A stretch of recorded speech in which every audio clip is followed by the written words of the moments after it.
за крики, что за суета? Вся местечко на вокзале, это неспроста. Ой-ой-ой-ой, расступись, народ, это ёшка в армию идет.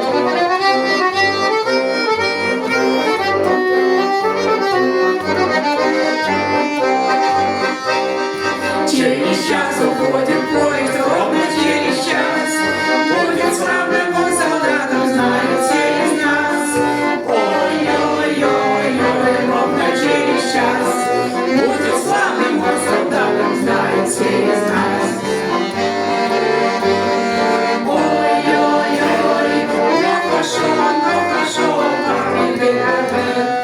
Ну а папа как гордится, посмотрите все. Это мой любимый Йоська в теле он местечко самый смелый и совсем ребят. Будет главным, будет первым, он всех солдат. Ну а мама так страдает, плачет о судьбе. Можешь готовить будет ты, но в армии тебе. Ой-ой-ой, Плачет о судьбе.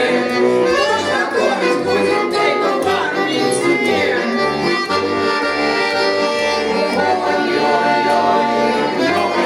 но пошел в армию отдать. Едет в армию служить. Едет, так кому быть. Напиши нам пару добрых слов. Ведь не зря тебя учили, чтоб ты был здоров. Напиши нам,